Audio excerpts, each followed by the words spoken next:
Cuando pensamos en la Edad Media, la imagen que suele venir a la mente es la de caballeros en armadura, castillos imponentes, aldeanos cultivando el campo, y quizá alguna bruja a punto de ser quemada. Pero hay una dimensión que rara vez se explora con profundidad: la vida sexual. ¿Cómo se vivía el deseo en un mundo dominado por la religión, la represión y el miedo al infierno? La respuesta, como muchas otras cosas medievales, es compleja, contradictoria y sorprendentemente humana. Empecemos por lo obvio. La Edad Media estuvo profundamente marcada por la influencia de la Iglesia. El cristianismo no solo era una religión, sino una estructura de poder que regulaba cada aspecto de la vida cotidiana. Y cuando decimos cada aspecto, no exageramos. Desde lo que comías hasta cómo debías dormir, todo tenía una regla moral o una implicación espiritual. Pero si había un tema que obsesionaba particularmente a la Iglesia, ese era el sexo. No es que la sexualidad fuese un tabú absoluto, era más bien un terreno vigilado.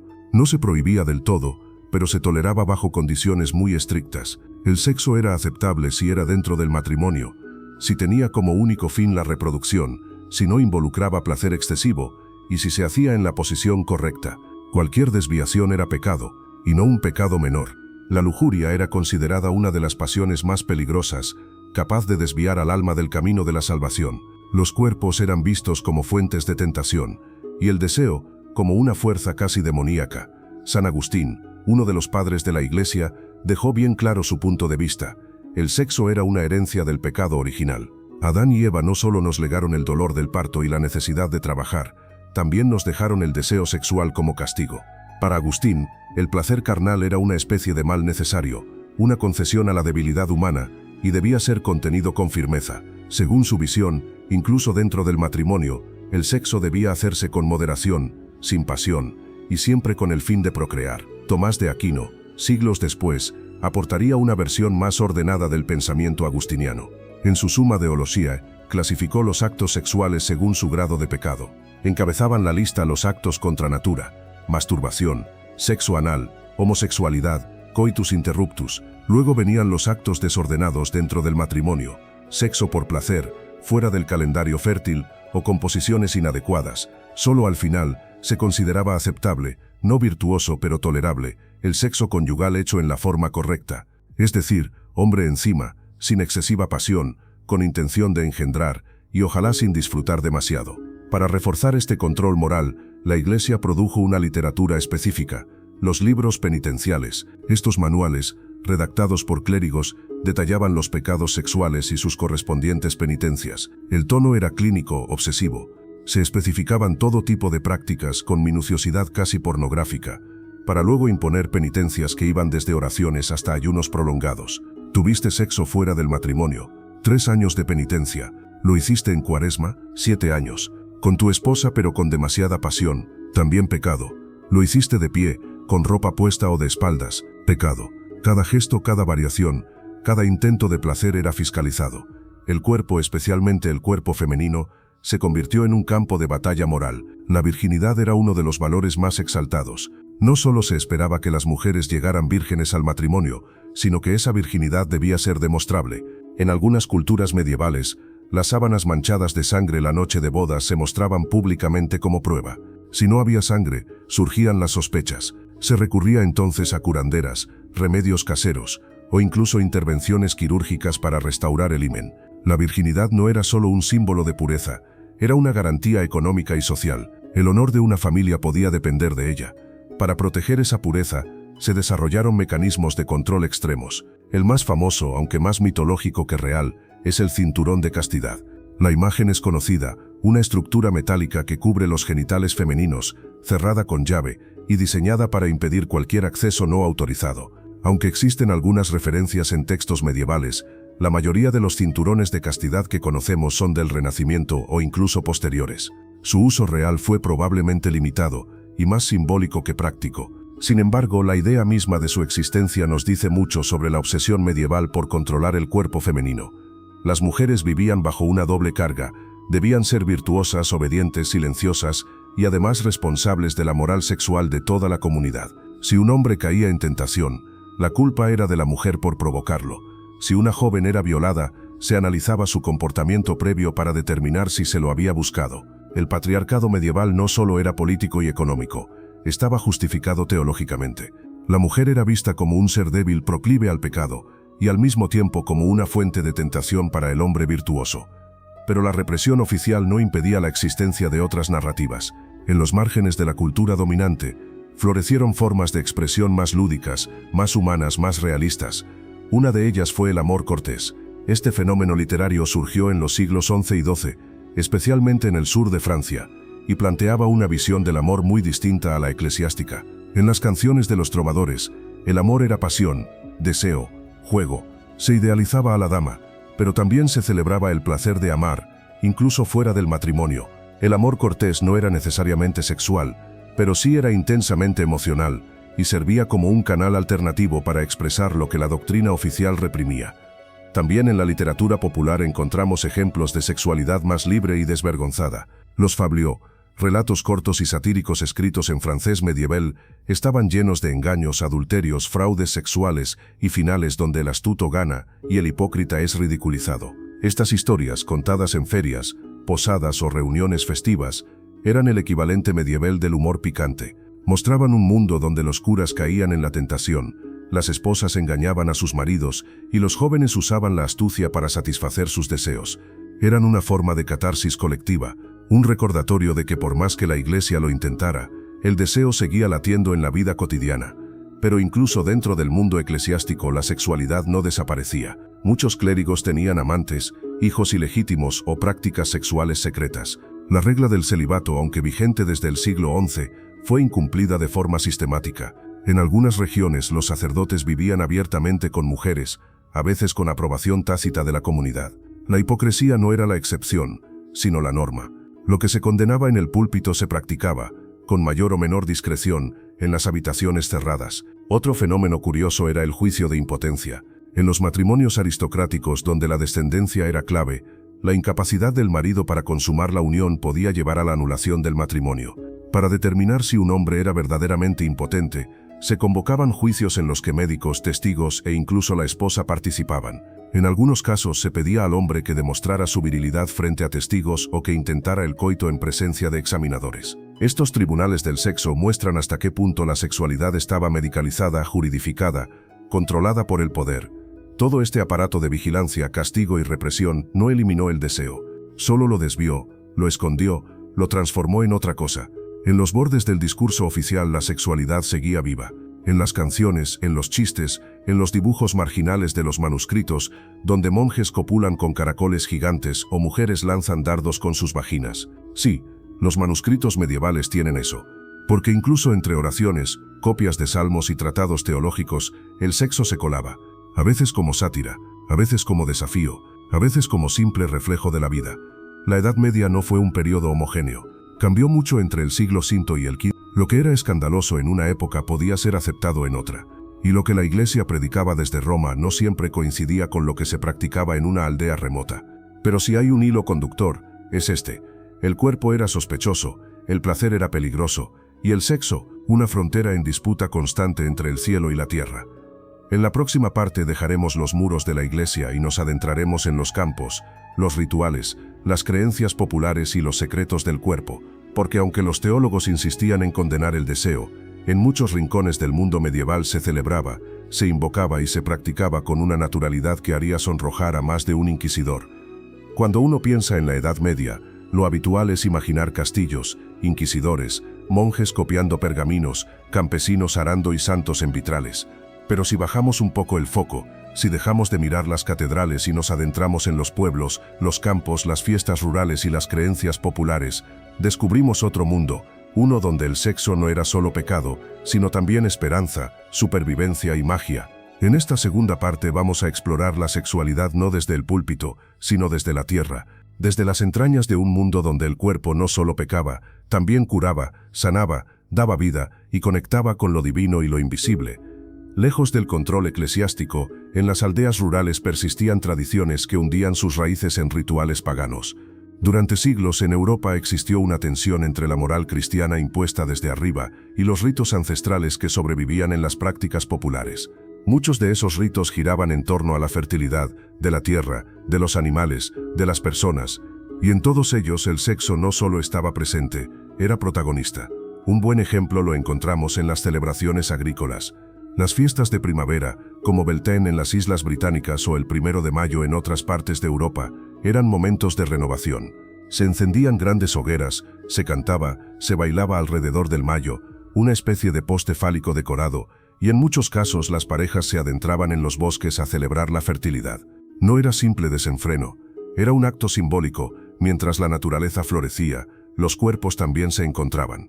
Las uniones sexuales durante estas fiestas no solo eran toleradas, sino a veces estimuladas, pues se creía que propiciaban buenas cosechas. En otras regiones, existían rituales donde una pareja simbólica, a veces un hombre y una mujer elegidos como rey y reina de mayo, simulaban una unión sexual o incluso la consumaban públicamente como forma de bendecir los campos. Estos ritos heredados de cultos antiguos sobrevivieron mucho más allá de la cristianización oficial. Y aunque la Iglesia intentó sustituirlos por celebraciones religiosas, en muchos lugares simplemente se superpusieron: misa por la mañana, fiesta pagana por la noche. También había prácticas relacionadas con la fecundidad más directa. En algunos pueblos, las mujeres que no podían quedar embarazadas realizaban peregrinaciones a lugares considerados milagrosos, fuentes sagradas, piedras con formas fálicas, árboles dedicados a santos que curiosamente tenían antecedentes de dioses de fertilidad. En ciertos santuarios se colocaban figuras de cera en forma de órganos sexuales como ofrenda. En otros, las mujeres se desnudaban y rodaban por colinas o se acostaban sobre tumbas esperando recibir el aliento fértil del santo. Era una mezcla de creencia, desesperación y tradición ancestral que sobrevivía, una vez más, en los márgenes del dogma. El cuerpo, especialmente el cuerpo femenino, era visto como un puente entre lo sagrado y lo terrenal. Y eso se reflejaba también en la medicina de la época. Los médicos medievales, influidos por la tradición grecorromana, trabajaban con la teoría de los humores. Según esta visión, el cuerpo humano estaba compuesto por 4 humores: sangre, flema, bilis amarilla y bilis negra, y la salud dependía del equilibrio entre ellos. El sexo, como actividad física y emocional, alteraba ese equilibrio. Se creía que la eyaculación eliminaba exceso de humores, que la menstruación purificaba el cuerpo femenino, y que el deseo sexual podía ser tanto causa como remedio de enfermedades.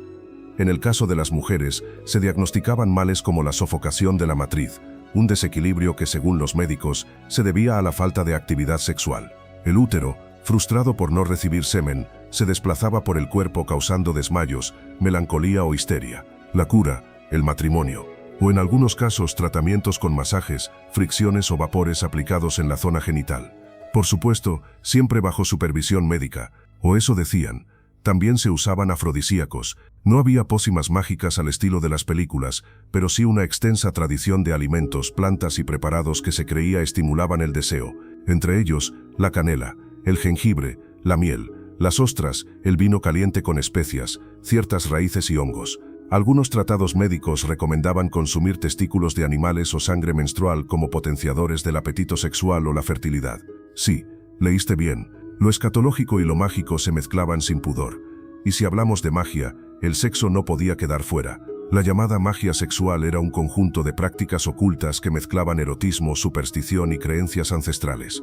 Se pensaba que mediante el sexo se podían conseguir favores, atraer a una persona, maldecir a otra o acceder a conocimientos prohibidos. Muchos hechizos de amor incluían fluidos corporales, cabellos, uñas, prendas íntimas, sangre menstrual. El amor pasional era percibido como una forma de posesión, y muchas veces se culpaba a brujas de provocar esos estados a través de pócimas o conjuros. Esta asociación entre sexo y magia no era solo folclore, también fue instrumentalizada por la Iglesia y la Inquisición. A partir del siglo XV, con el auge de las cazas de brujas, el cuerpo femenino se volvió aún más sospechoso. Se decía que las brujas mantenían relaciones sexuales con demonios, llamados íncubos, que se les aparecían por la noche, en sueños o en plena vigilia, para seducirlas y robar su semilla vital. O con súcubos, si el objetivo era tentar a los hombres. Estos encuentros eran descritos con detalle en manuales inquisitoriales, como el famoso Malleus Maleficarum, donde se aseguraba que las brujas volaban al aquelarre para tener orgías con el diablo y sus secuaces. La obsesión por estos relatos no era casual, eran una forma de reforzar el control sobre el cuerpo, y especialmente sobre el cuerpo femenino. Si una mujer deseaba, seducía o simplemente escapaba al rol tradicional, podía ser acusada de brujería. La libertad sexual se volvió sospechosa. La viuda que no se volvía a casar, la curandera que conocía hierbas, la joven que se negaba a obedecer, la campesina que quedaba embarazada sin explicación. Todas podían ser víctimas de una acusación, y detrás de muchas de esas acusaciones había una tensión mal resuelta entre deseo, poder y religión.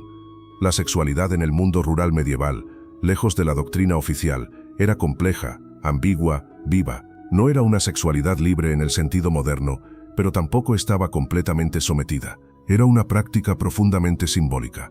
El sexo no era solo una cuestión de placer, sino de supervivencia, fertilidad, continuidad. El cuerpo era un campo de expresión, de ritos, de esperanzas, y también de luchas entre lo viejo y lo nuevo, entre la norma y la práctica, entre el pecado y la necesidad. Es fácil mirar hacia atrás y reírse de ciertas creencias, pero sería un error subestimarlas. Porque detrás de cada rito, cada remedio, cada superstición, había una lógica interna, una forma de entender el mundo donde todo estaba conectado: el cielo, la tierra, el cuerpo, la cosecha, el deseo, la salud. En esa cosmovisión, el sexo era un eje más del engranaje, ni mejor ni peor que ahora, simplemente distinto, condicionado por su tiempo y profundamente humano. En la próxima y última parte de este recorrido, nos adentraremos en los burdeles medievales, en los conventos que escondían pasiones, en las canciones de los trovadores, en las prácticas sexuales menos visibles y más perseguidas. Porque aunque la Edad Media quiso reprimir, ocultar y normar el deseo, este siempre encontró formas de manifestarse, en secreto, en versos, en caricias prohibidas. Porque no importa cuántas murallas se construyan alrededor del cuerpo, el deseo siempre encuentra la rendija por donde colarse. En los márgenes de la moral oficial, en los intersticios de la vigilancia eclesiástica y la disciplina feudal, floreció otro mundo, el de la sexualidad vivida, no escrita. Mientras los teólogos debatían sobre posiciones correctas y los penitenciales dictaban penas por cada roce indebido, los hombres y mujeres del mundo medieval, ricos o pobres, monjes o prostitutas, trovadores o campesinas, seguían tocándose, deseándose, mintiendo, enamorándose y por supuesto teniendo sexo. Porque incluso en los tiempos más represivos, la intimidad encuentra su camino. Empecemos por uno de los espacios más visibles y paradójicamente más tolerados del deseo, los burdeles. A diferencia de lo que podríamos imaginar, la prostitución no fue siempre ilegal en la Edad Media. De hecho, en muchas ciudades era una actividad regulada por las autoridades. Se consideraba un mal menor, una válvula de escape para los impulsos masculinos y una forma de evitar adulterios o violaciones. Santo Tomás de Aquino, por ejemplo, la justificaba con una metáfora memorable: quitar los burdeles de una ciudad era como quitar los desagües de una casa. El resultado sería un desbordamiento incontrolable. Las prostitutas eran marginadas, sí, pero no invisibles. En ciudades como París, Londres o Florencia, había barrios específicos donde ejercían su oficio, a veces incluso con licencia municipal.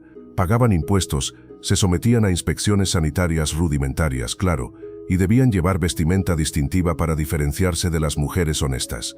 En algunos lugares, se les exigía usar cinturones con campanillas, velos de color o ropa amarilla.